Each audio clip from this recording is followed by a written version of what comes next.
Kita muraja dulu ya surah Al-Ain sampai Ad-Duha. Bismillahirrahmanirrahim. Wal-laili idza yaghsha wan-nahari idza tajalla wa ma khalaqadz-dzakara wal-untha inna sa'yakum lasyatta fa amma man a'ta wattaqa wa saddaqa bil husna fasanuyassiruhu lil yusra wa amma man bakhila wastaghna wa kadzdzaba bil husna fasanuyassiruhu lil usra wa ma yughni anhu maluhu idza taradda inna alaina lal huda wa inna lana lal akhirata wal ula fa'anzartukum naran talazza la yaslaha illal ashqa alladzi kadzdzaba wa tawalla wa sayujannabuhal atqa alladzi yu'ti malahu yatazakka wa ma li ahadin 'indahu min ni'matin tujza illa ibtigha'a wajhi rabbihil a'la wala sawfa yarda. Ad-Duha. Bismillahirrahmanirrahim. Wad-duha wal-laili idza saja. Ma wadda'aka rabbuka wa ma qala. Walal akhiratu khairul laka minal ula. Wala sawfa yu'tika rabbuka fatardah. Alam yajidka yatiman fa'awa. Wa wajadaka dhallan fahada. Wa wajadaka 'ailan fa'aghna. Fa'ammal yatima fala taqhar wa ammas sa'ila fala tanhar wa amma bi ni'mati rabbika fahaddits. Insyaallah kita bahas ulang tentang surah Ad-Duha. Ya, para ulama sepakat bahwasanya surah Ad-Duha adalah surah Makkiyah. Diturunkan kepada Nabi Muhammad SAW sebelum hijrah ke kota Madinah. Dan pokok pembicaraan surah ini berkaitan dengan nikmat-nikmat Allah yang zahir, yang kelihatan, yang Allah anugerahkan kepada Nabi Muhammad SAW. Adapun pokok pembicaraan terkait nikmat-nikmat yang apa sih? Nikmat-nikmat yang tidak kelihatan, nikmat-nikmat maknawi, itu nanti justru dibahasnya di surat berikutnya, surah Al-Insyirah, surat yang akan kita bahas pekan depan. Sehingga surah Ad-Duha dan Al-Insyirah ini sebetulnya saling berkaitan. Ya, bahkan ada sebagian ulama Quran yang berpendapat bahwa kedua surat ini adalah sebetulnya satu surat karena masing-masing berbicara mengenai nikmat yang diberikan kepada Nabi Muhammad SAW. Para ahli tafsir menyebutkan tentang asbabun nuzul, sebab turunnya surat ini. Sebagaimana yang dimaklumi bahwa surat-surat atau ayat-ayat dalam Al-Quran terkadang diturunkan karena suatu sebab. Ya. Namun terkadang pula tidak ada sebabnya. Jadi kadang-kadang Al-Quran itu memang turun, ada asbabun nuzulnya, sebab-sebab turunnya. Tapi ada juga yang turun-turun aja. Gitu. Emang karena Allah pengen memberikan petunjuk. Ya, diceritakan bahwa suatu ketika Rasulullah ini ada riwayat dari hadis yang sahih ya. Di antaranya tuh hadis Jundub bin Abdillah bin Sufyan Al-Bajali radhiyallahu an. Ia berkata, ihtabasa Jibrilu 'ala Nabi sallallahu alaihi wasallam. Faqalat imra'atun min Quraisy abta'a alaihi syaitanuhu fanazalat wadduha wal laili idza saja ma wadda'aka rabbuka wa ma qala. Dikatanya Jibril itu tertahan. Jibril tertahan tidak kunjung datang. Ihtabasa Jibrilu 'ala Nabi sallallahu alaihi wasallam. Tidak kunjung datang kepada Nabi Muhammad sallallahu alaihi wasallam. Lalu berkata seorang wanita di Quraisy, orang ini kepo banget ya, dia bilang abta'a alaihi syaitanu. Setannya terlambat datang kepadanya. Maka turunlah 3 ayat ini. Wadduha wal laili idza saja ma wadda'aka rabbuka wa ma qala. Demi waktu siang, demi waktu duha ketika matahari sepenggalan naik dan demi malam apabila telah sunyi. Rabbmu tidak meninggalkanmu dan tiada pula benci kepadamu. Ya. Rasulullah Shallallahu Alaihi Wasallam saat itu tuh ada juga ini riwayat lain ya, agak berbeda, sedikit berbeda lafaznya. Jadi ceritanya Rasulullah SAW sakit dan beliau tidak bisa sholat malam 2 atau 3 malam lah. Ya. Lalu datang seorang wanita dan berkata, wahai Muhammad, sungguhnya aku sangat berharap agar setanmu benar-benar telah meninggalkanmu. Aku tidak melihatnya selama 2 atau 3 malam. Maka Allah turunkan surat Al-Duha. Gitu. Jadi ini menggambarkan bahwa yang ya Rasulullah SAW itu juga apa ya? Juga manusia istilahnya. Jadi punya rasa baper juga, punya rasa galau gitu. Walaupun Rasulullah ini maksum, terjaga dari dosa, tapi tetap aja ini adalah manusia yang punya perasaan. Gitu. Sebetulnya sama kehidupan manusia pada umumnya ya. Sebetulnya tidak, kadang-kadang kalau kita ngelihat, kita kan emang kadang-kadang sawang sinawang ya, ngelihat orang, ada yang lihat orang itu tuh hidupnya enak banget ya. Ada juga yang lihat orang, apa dia nggak sedih ya? Tinggal di rumah aja, anaknya banyak, nggak bisa keluar rumah, sibuk dengan kerjaan rumah gitu. Itu menurut pendapat kita dari luar sebagai orang luar. Apakah benar yang dirasakan oleh perempuan itu, misalnya seorang istri yang kebetulan anaknya banyak, di rumah doang, nggak kerja, terus sehari-hari tuh kayak dasteran doang, misalkan kelihatannya kita sama kita di luar tuh kayak kusut ya, pusing gitu mikirin ini. Kita pikir dia tidak bahagia. Ya, kita pikir dia tidak bahagia. Padahal sebetulnya dia fine-fine aja dengan hidupnya. Cuman rasa tidak bahagia itu muncul justru ketika ada orang luar yang ngomporin dia. Ih, kamu mana enak tinggal di rumah aja gitu kan. Nah, itu jadi dia mulai ada masalah. Mulai ada konflik justru ketika ada orang yang mengomentari hidupnya. Begitupun orang-orang di luar sana yang mungkin qadarullah itu dia belum punya suami, belum punya pasangan hidup, atau belum punya anak, sebetulnya hidupnya fine-fine aja. Hidupnya baik-baik aja. Tapi jadi bermasalah ketika ada orang yang mau komentar tentang hidupnya.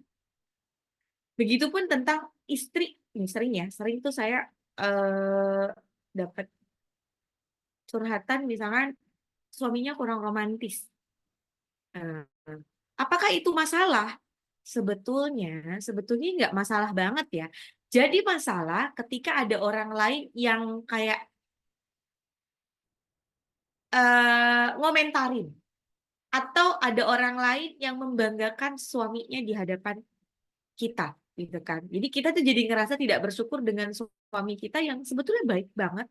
Dia mungkin tidak romantis, tidak memberikan bunga, tidak suka berikan hadiah berlian, tapi dia adalah romantisnya dia adalah love language-nya dia adalah action. Bener-bener kalau kadang-kadang masak dimasakin, baju dicuciin, nah itu adalah love language-nya seperti itu. Sebetulnya itu fine-fine aja dengan dia, tapi jadi bermasalah ketika ada orang yang komentar tentang dirinya atau ada orang lain yang cerita tentang betapa bahagianya dia punya suami yang romantis. Ya, tapi kadang-kadang kan orang cerita nggak semuanya diungkapkan ya. Mungkin suaminya romantis suka ngasih hadiah dan lain sebagainya, tapi qadarullah gitu kan. Ini naudzubillah min dzalik ya, tanpa menyinggung siapapun, suaminya seperti itu ternyata menutupi kebusukannya, wallahu a'lam bishawab ya. Gitu. Terus juga ada juga yang sebetulnya dia fine-fine aja dengan suaminya yang mungkin tidak punya pekerjaan tetap seperti orang lain. Justru dengan tidak punya pekerjaan tetap, suaminya itu bisa selalu standby di rumah, membantu istrinya apa aja dibantu, gitu kan. Tapi jadi masalah ketika ada dia mungkin ngelihat postingan orang gitu kan. Kan biasanya kadang-kadang orang suka posting tuh suka aneh-aneh ya. Oh, dapat amplop gajian gitu kan. Jadi baper yang kita yang suaminya mungkin tidak punya pekerjaan tetap jadi baper gitu kan. Terus jadi merutuki nasibnya dia, terus jadi dia menyesalkan suaminya. Jadi nyala-nyalain suaminya. Aduh, kamu sih bukannya kerja gitu malah gini. Nah, padahal setiap episode hidup itu selalu ada keseruannya masing-masing. Selalu ada kebahagiaannya masing-masing. Ya, ya, asal kita itu tidak sawang sinawang. Ya, selalu ada yang pokoknya Allah tuh kalau sudah memasangkan seseorang kepada kita, itu memang udah kelopannya itu. Apapun itu, buruknya dia, itu adalah yang terbaik menurut Allah untuk kita. Gitu.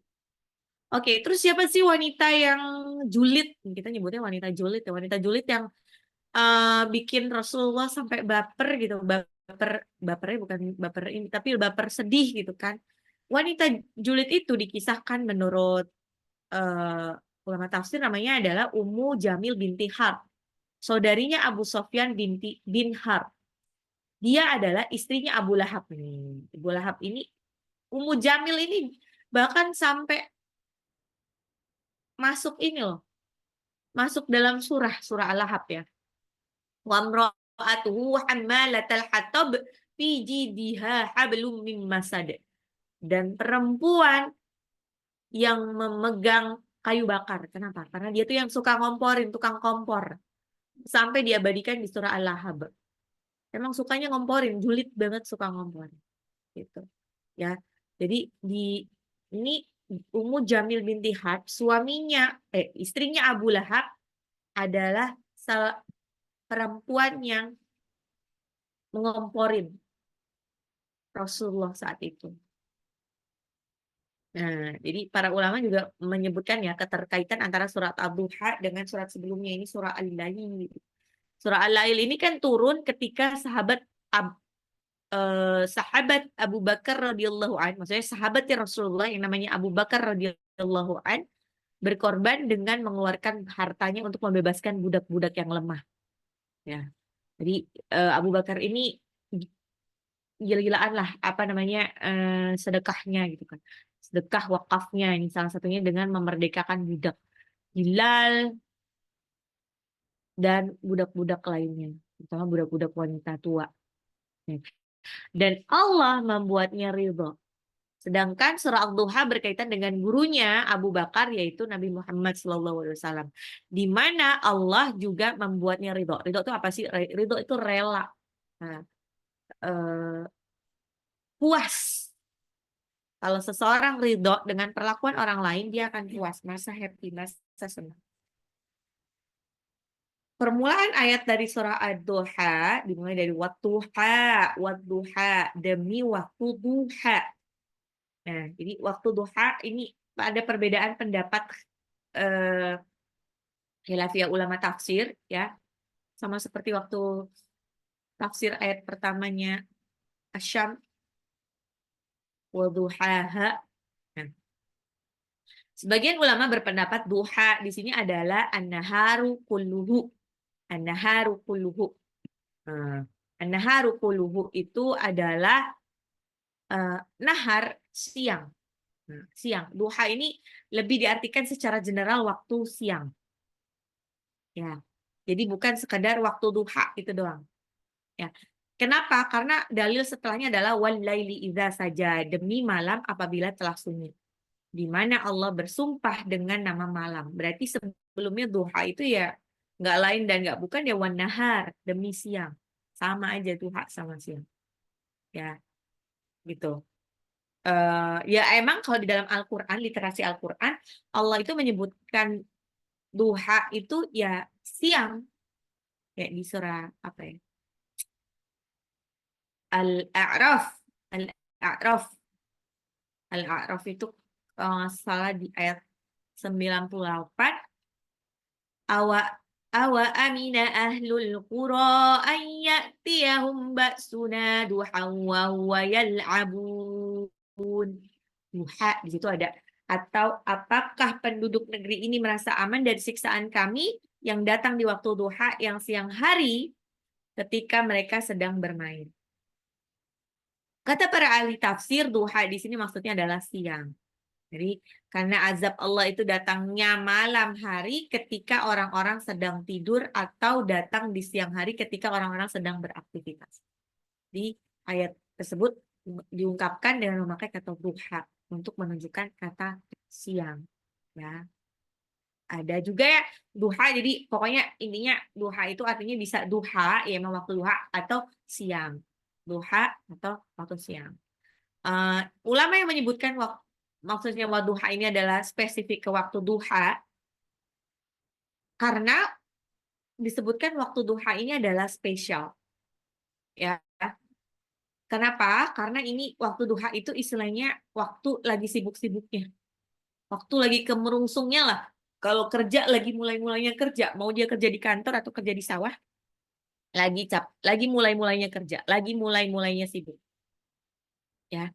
Jadi waktu duha, waktu awal matahari menyingsing itu waktu pas syuruknya itu kan kita lagi siap-siap tuh. Ada yang siap-siap masak, nyiapin anak sekolah, ada yang siap-siap kerja. Terus nanti ketika duhanya itu udah terang, mataharinya udah naikkan dikit, itu malah lebih parah lagi, lebih sibuk-sibuknya. Kalau yang kerja lagi kerjanya lah, sekolah lagi sekolahnya.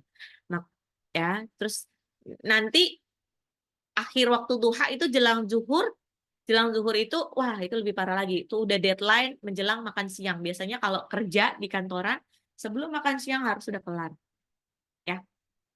Nah itu jadi makanya Allah kasih ganjaran lebih bagi mereka yang meluangkan waktunya di kala sibuk ya, meluangkan waktunya di kala sibuk di antara waktu-waktu duha itu. Makanya kenapa ada keutamaan sampai kalau duha nanti insya Allah rezekinya dimudahkan. Nah itu tadi, itu kayak reward bagi mereka yang mendahulukan Allah dibandingkan kesibukan dunia. Nah, ayat 2, walaili idza saja, dan demi malam apabila telah sunyi. Ya. Jadi kalau menurut At-Tabari ini beberapa tafsiran salaf tentang ayat ini walaili idza saja, demi malam tatkala datang gelapnya, atau demi malam tatkala di puncak gelap gulita, atau demi malam tatkala gelapnya meliputi manusia, demi malam tatkala sunyi senyap. Jadi karena waktu malam ini adalah waktu yang senyap, semua orang tuh beristirahat kecuali sebagian kecil yang masih menggunakannya itu untuk melanjutkan aktivitas. Ya, jadi kalau secara, nah, jadi kayak kadang-kadang suka gini nih. Memang sunatullahnya metabolisme tubuh kita itu diatur untuk siang itu untuk ma'asya, untuk mencari maisha, untuk mencari penghidupan. Waja'alna nahara ma'asya. Nah, tapi kalau malam itu adalah waja'alna laila libasa. Ya, waja'alna naumakum subata waja'alna laila libasa. Malam itu dibuat gelap gulita supaya menjadi tidur, supaya bisa tidur. Ya, supaya bisa istirahat. Metabolisme memang diatur seperti sedemikian rupa. Malam itu buat tidur, istirahat. Siang itu buat bekerja. Dan kenapa? Karena menurut ilmuwan pun itu menyebutkan bahwa pada waktu malam, terutama di jam 10 sampai jam 11, itu tubuh ada pembentukan hormon yang mengaktifkan sel-sel tubuh yang rusak sehingga memperbaiki dirinya. Itu jam 10 sampai jam 11. Nah, makanya para ilmuwan pun sepakat supaya tidur sebelum jam itu. Jadi makanya coba lihat, rasain kualitas tidur ketika kita tidur sebelum jam 10 sama tidur sebelum jam 10 tapi bangun jam 3 dibandingkan dengan tidur udah jam 12 tapi bangun jam 8. Pasti lebih enak yang tidur sebelum jam 10. Karena apa? Karena pada tidur sebelum jam 10 itu kayak sel-sel tubuhnya itu udah jadi memperbaiki diri dengan mudah. Makanya suka tahu bahwa orang-orang yang suka begadang, qadarullahnya itu dihinggapi penyakit-penyakit tertentu. Salah satunya misalnya liver, itu kan gara-gara begadang. Kenapa? Karena mungkin livernya yang rusak tidak bisa diperbaiki pada waktu jam segitu karena dia belum tidur.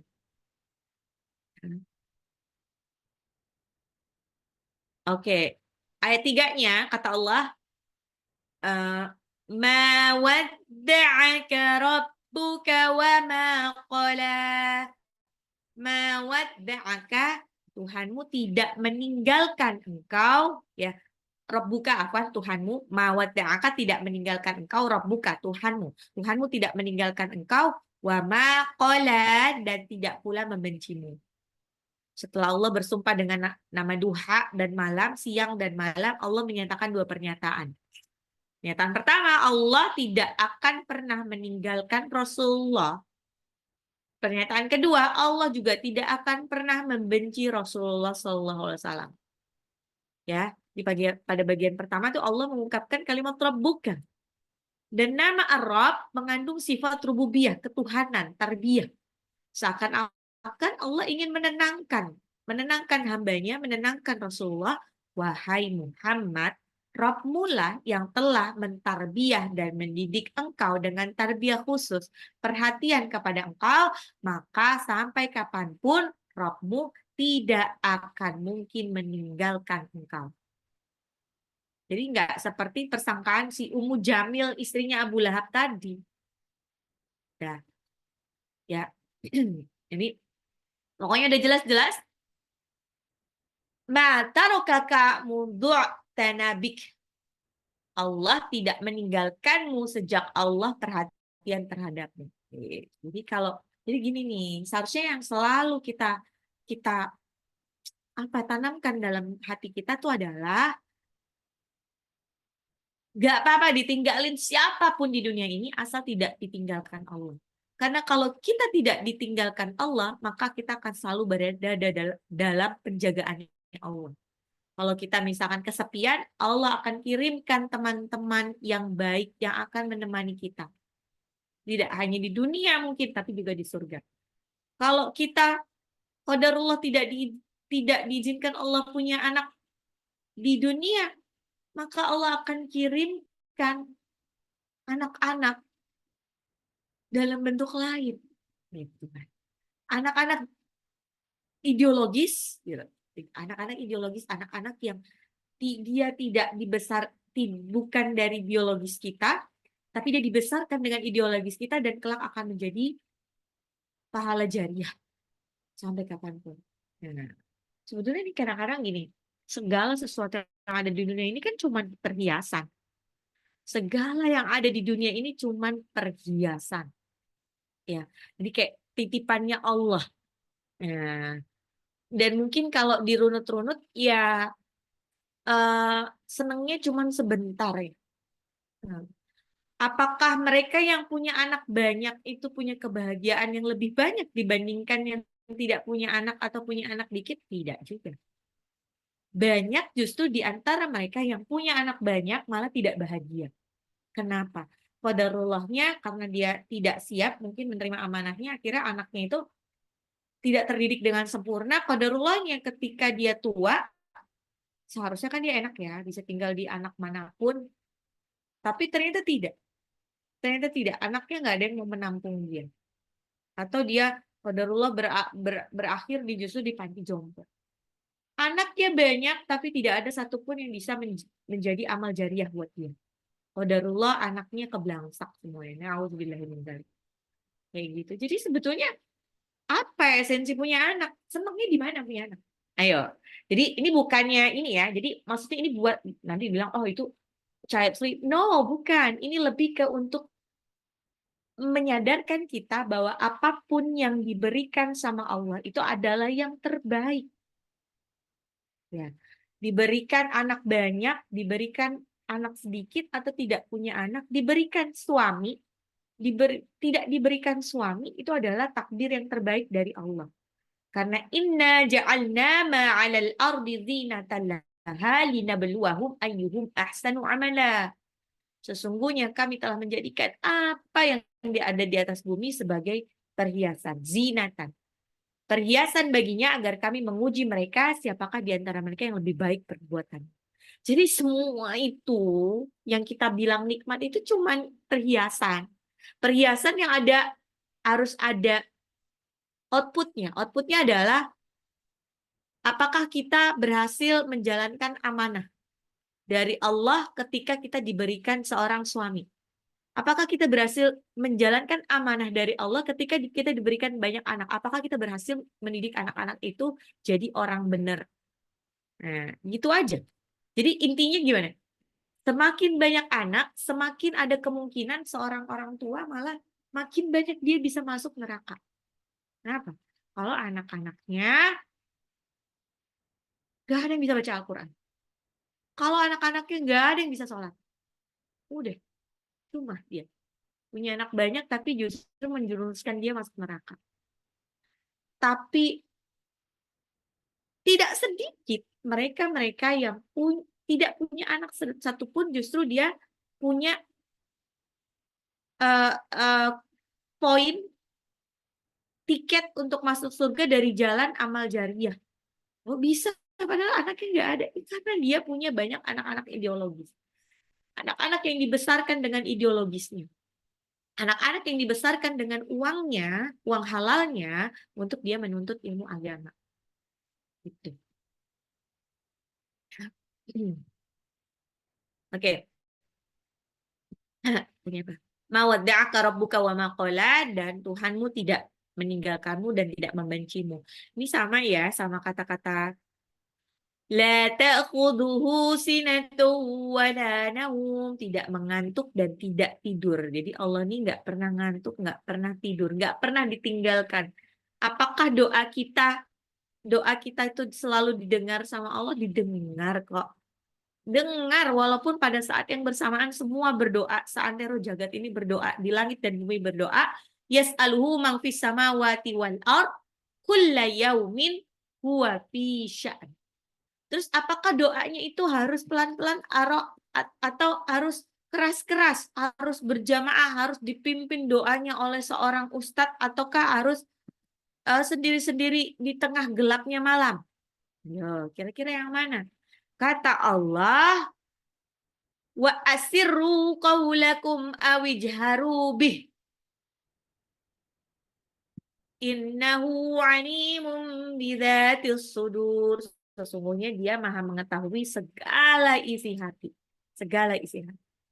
Sebetulnya mungkin yang lebih afdol adalah doa-doa yang benar-benar keluar dari hati nurani kita yang paling dalam. Nah, gimana caranya doa itu keluar dari hati nurani yang paling dalam? Itu mirip kayak kita kalau lagi kepengenan, lagi kabibita sesuatu, itu adalah keluar dari hati yang paling dalam. Tanpa diungkapkan ke orang lain, bahkan mungkin tidak sampai dilisankan, itu jadinya apa ya namanya? Dikabulkan aja. Sering kan kita tiba-tiba pengen makan apa, tiba-tiba ada yang ngirimin. Nah, itu betapa bahwa ya apa namanya?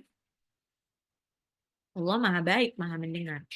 Ayat 4-nya, walal akhiratu khairul laka minal ula.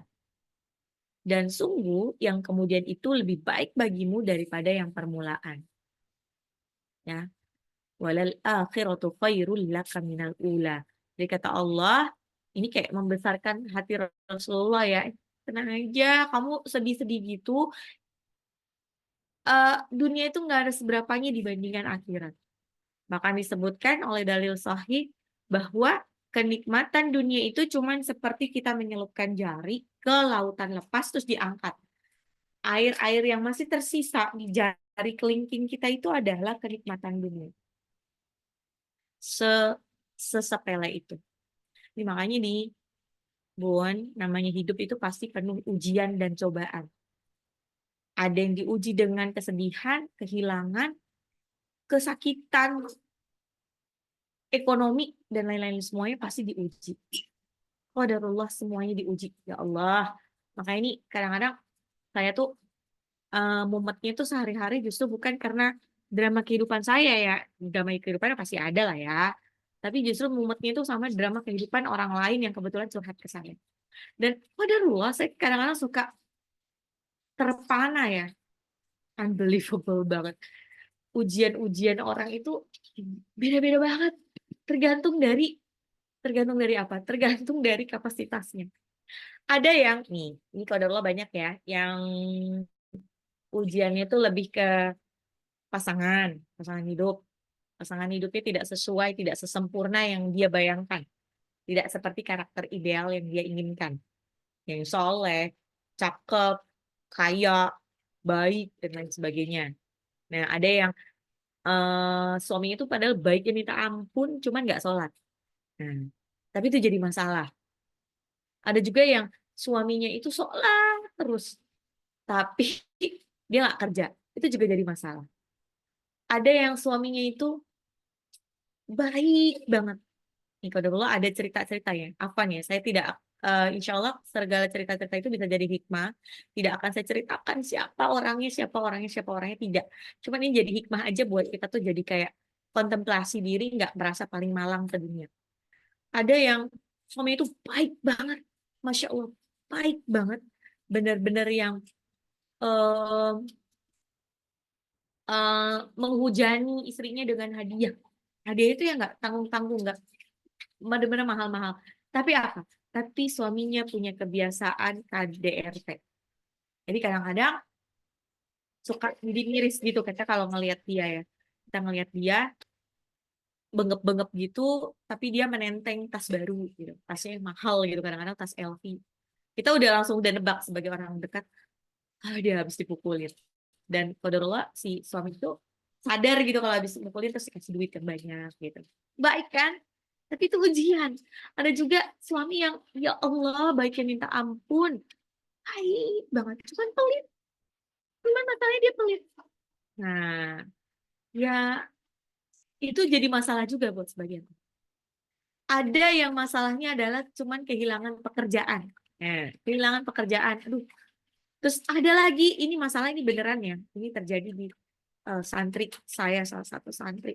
Masalah dia adalah dia terancam untuk dipenjara karena kapalnya dia kalau kita punya motor Honda, Beat gitu kan, nah dia punya kapal, benar-benar kapal yang berlayar sampai ke luar negeri. Dia punya banyak kapal.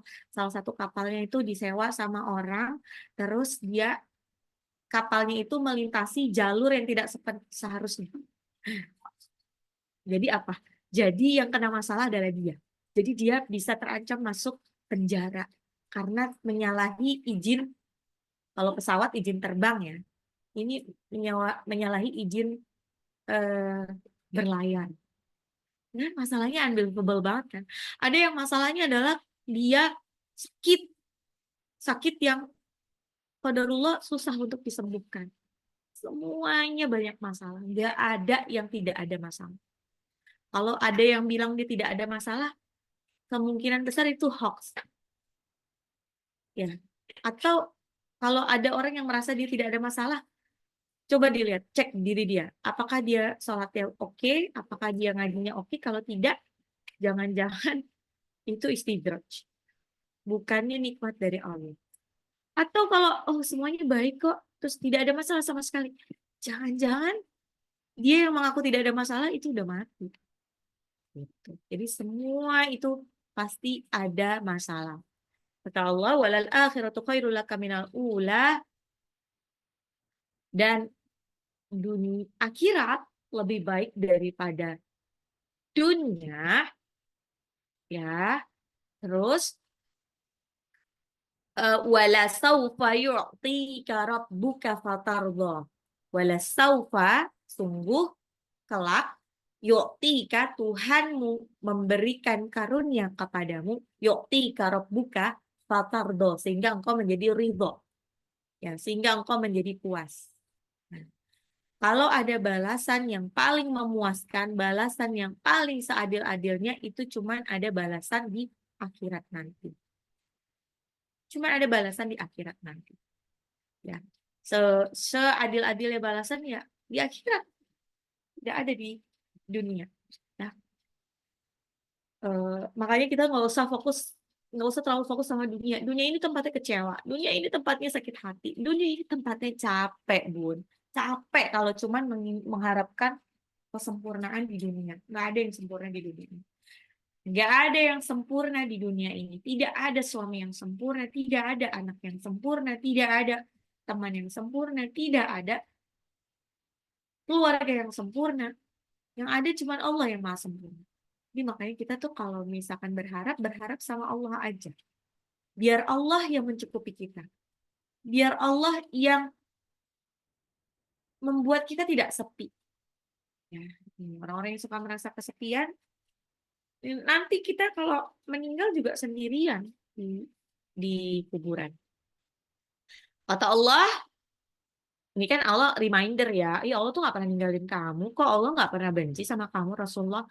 Alam yajidka yatiman fa'awa.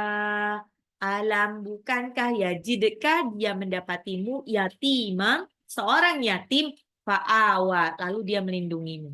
Lihat, bagaimana Rasulullah saat itu. Rasulullah dilahirkan dalam keadaan yatim, lahir dari perut ibunya sementara ayahnya telah meninggal. Beliau tidak pernah merasakan belayan kasih sayang Allah dan hidup yatim di bawah asuhan sang ibu. Dan qadarullah, semua orang-orang kesayangan Rasulullah itu diambil sama Allah. Dimulai yang pertama diambil ayahnya. Ayahnya sudah diambil, terus ibunya diambil. Ibunya meninggal, tinggal sama kakeknya diambil. Kakeknya meninggal, tinggal sama Abu Thalib. Abu Thalib lumayan lama tuh. Nah, sampai bahkan Rasulullah menikah dengan Khadijah. Qadarullahnya, lagi sayang-sayangnya ditinggalin. Terpaksa ditinggal pergi selamanya oleh Khadijah dan Abu Thalib pada saat yang bersamaan. Itu hancurnya sehancur-hancurnya, sedihnya sesedih-sedihnya. Buat orang mungkin bisa jadi gila. Dan itu belum Khadijah sebelum meninggal tuh Rasulullah pernah punya anak laki-laki, tapi semuanya meninggalkan. Jadi ditinggalin waktu lagi sayang-sayangnya, istilahnya kalau bahasa sekarang. Sedihnya sesedih-sedihnya. Kalau ditinggalin pas kita udah benci sih nggak masalah ya. Tapi kalau lagi ditinggalin lagi sayang-sayangnya tuh rasanya sedih sesedih-sedihnya. Jadi semua orang-orang kesayangannya Rasulullah tuh diambil sama Allah qadarullah. Kita siapa? Kita siapa? Kita alhamdulillah orang-orang kesayangan masih ada di sekitar kita. Jadi kita tuh bukan, istilahnya kita nggak sengsara-sengsara amat ya. Cuman nggak punya duit bentar. Gitu. Cuman dikasih masalah sebentar. Tapi kita masih dikelilingi oleh lingkungan yang lain. Gitu. Nah, lagi konsep kita ketika kita menerima masalah, menerima ujian hidup adalah responnya apa? Ya kalau secara manusiawi mungkin bisa nangis, bisa shock ya, tapi jangan keterusan. Kalau keterusan, alhasil yang terjadi adalah itu akan merusak diri Bunda sendiri. Misalkan, kena masalah hidup, terus Bunda diem aja. Diem, ngebatin di rumah, menutup diri. Alhasil, masalah berikutnya adalah ada pada Bunda. Bunda cepat atau lambat akan mengalami penyakit-penyakit yang mengerikan itu. Karena ternyata penyakit-penyakit yang mengerikan itu ya itu banyaknya dipicu karena dari psikis. Ya, gitu. Jadi kalau ada masalah, asikin aja. Ini part of the life. Gak usah pakai mengurung diri. Gak usah pakai merasa jadi orang paling malang sedunia. Dikiranya orang lain nggak mengalami masalah yang bahkan lebih berat daripada yang dirasakan oleh Bunda. Gitu. Semuanya ngalamin masalah kok. Jadi gini, mau Bunda itu nangis sampai berhari-hari, masalah itu akan tetap datang. Karena itu sudah ditulis di Lauhul Mahfuz. Ya. Jadi kayak nggak akan merubah masalah kalau Bunda itu mengurung diri di rumah, merasa paling malang di rumah, mungkin tidak merasa tidak mempercaya orang sekitar gitu. Nah jadi gini, sebetulnya boleh nggak sih kita curhat ke orang sekitar? Manusia itu adalah makhluk sosial. Pada dasarnya makhluk sosial. Jadi mau nggak mau, healing yang terbaik adalah dia harus bercerita. Walaupun tidak diselesaikan masalahnya, dia butuh bercerita, didengarkan.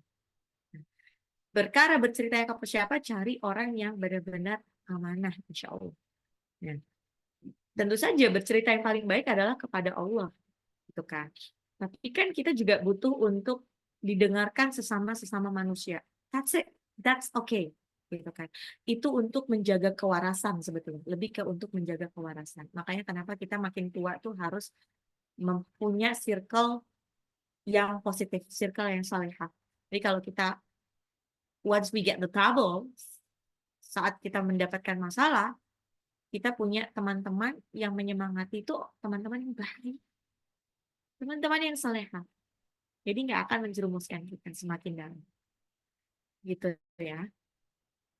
Jadi pokoknya jangan merasa paling malang sedihnya.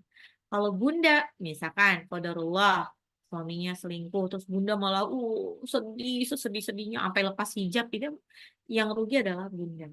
Terus atau sampai nggak makan, yang rugi Bunda. Orang tuh kalau kebanyakan nangis, kebanyakan mikirin, akhirnya jatuhnya ke hati, ke lambung, sakitnya jadi parah dan lain sebagainya. Nggak usah dipikirin. Karena dipikirin atau tidak, masalah itu akan tetap ada. Ya, kalau dipikirin terus masalah itu bisa hilang, nggak apa-apa. Tapi masalah dipikirin terus, masalah itu nggak akan hilang. Nah, nanti kita belajar di surah selanjutnya tuh seru. Tahun eh, pekan depan itu tentang konsep bagaimana kita keluar dari masalah. Nah, wa wajadaka dhallan fahada, wa wajadaka, dan dia mendapatimu dhallan, tersesat, fahada, lalu dia memberikan petunjuk. Rasulullah saat itu dalam keadaan bingung, tersesat, nggak tahu apa harus ngelakuin apa. Rasulullah ini qadarullah kan dari kecil emang maksum, terjaga dari dosa. Jadi walaupun dia tinggal di lingkungan yang musyrik, menyembah berhala, tapi itu Rasulullah merasa tidak seideal dengan dia. Rasulullah merasa kayak something wrong deh dengan ini. Tapi nggak tahu gimana, apa salahnya gitu. Toh keluarganya itu semua menyembah berhala gitu. Terus apa salahnya dia gitu. Apa yang salah? Makanya dikasih petunjuk kan. Tuh, kasih petunjuk lewat wahyu pertama itu. Nah, jadi pernah juga Rasulullah itu tersesat waktu perjalanan berdagang ke Syam, disesatin sama sama apa namanya? Sama syaitan, tapi kemudian diselamatkan. Ya, sampai ada adegan, kalau lihat dalilnya, Rasulullah jalan di atasnya tuh ada awan-awan gitu. Wa wajadaka ailan fa'aghna, wa wajadaka, dan dia mendapatimu ailan, kekurangan, lalu dia fa'aghna, lalu dia memberikan kecukupan. Wa wajadaka ailan fa'aghna, ya, dan dia mendapatimu sebagai seorang yang kekurangan, lalu dia memberikan kecukupan. Pada awalnya Nabi Muhammad ini miskin banget loh. Miskin banget. Nah, meskipun Nabi hidup menumpang pada Abu Thalib, tetapi Abu Thalib ini aslinya juga nggak kaya-kaya banget. Jadi bagaimana Rasulullah menyikapinya? Rasulullah membantu mati-matian pamannya, menggembalakan kambing-kambing orang-orang Makkah. Bukan kambing sendiri, kambing Makkah. Terus bagaimana Allah mencukupi Rasulullah? Rasulullah dijodohkan dengan Khadijah. Khadijah ini kaya raya, perempuan solehah kaya raya. Bayangkan di awal dakwahnya Rasulullah butuh banyak sekali harta untuk menyokong dakwahnya.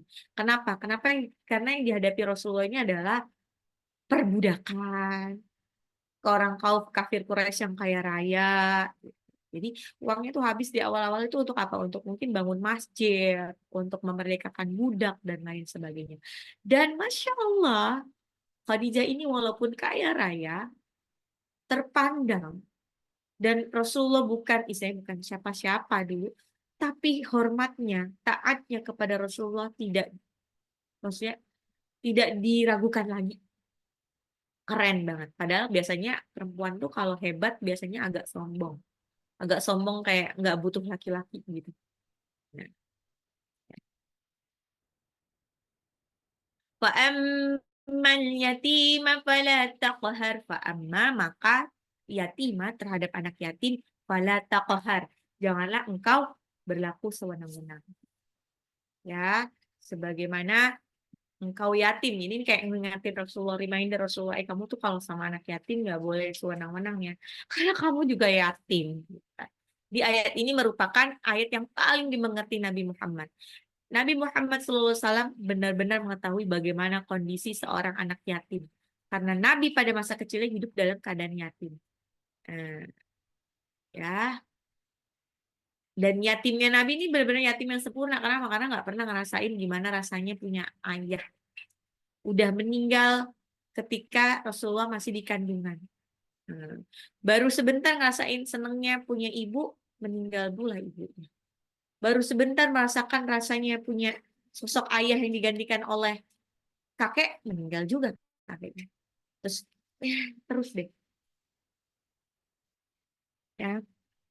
Ini kata Rasulullah SAW, Ana wa kafilul yatimi fil jannati hakadha wa qala bi isba'ihi sababah wal wusta. Jadi aku dan orang yang mengurus anak yatim berada di surga seperti ini. Jarak antara telunjuk dan jari tangan. Dekat. Jadi Rasulullah suka sama orang yang suka menyantuni anak yatim. Itu. Jadi ingat, anak yatim itu cuman untuk mereka yang belum baligh. Ya, ayat 5-nya wa ammas sa'ila fala tanhar. Wa amma dan adapun sa'ila terhadap orang-orang yang meminta-minta, janganlah engkau menghardiknya. Jangan kau menghardik.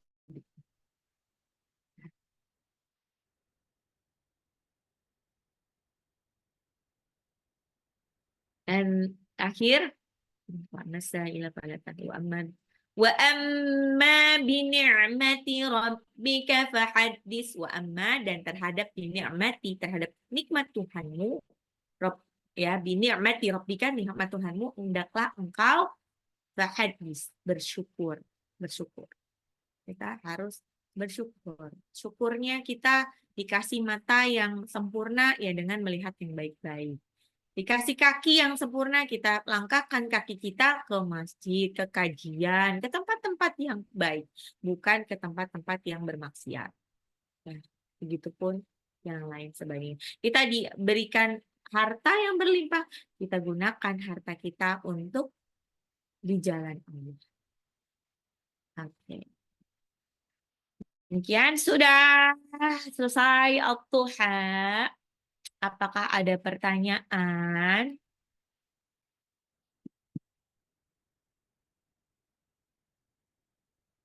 Apakah ada pertanyaan Bunda-Bunda Solehah yang terlihat wajahnya? Oke, ini yang lain semoga tidak dalam keadaan tidur. Wah, di sini kok ada laki-laki. Ini pakai punya siapa ini? Pak Rifai. Hadir Ustazah, hadir. Oh, itu laki-laki atau perempuan? Rifai. Hadir Ustazah, hadir. Oke, bagaimanakah? Apakah ada pertanyaan lagi, Bunda-Bunda Salehah?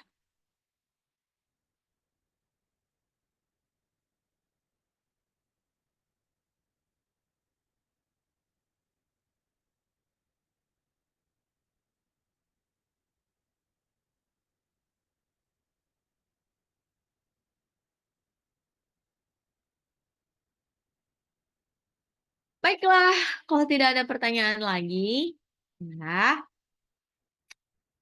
marilah kita tutup pengajian hari ini dengan membaca hamdalah, alhamdulillahirobbilalamin, dan doa penutup majlis. Subhanakallahumma Subhanallah wa atubu ilaik. Yang benar datangnya dari Allah, yang salah datangnya dari saya sendiri. Maaf lahir dan batin. Wabillahi taufik walhidayah. Wassalamualaikum warahmatullahi wabarakatuh. Waalaikumsalam warahmatullahi wabarakatuh. Terima kasih ya Ustazah. Terima kasih, Nice Ustazah. weekend. Ustazah. Jazakallah khairan Ustazah.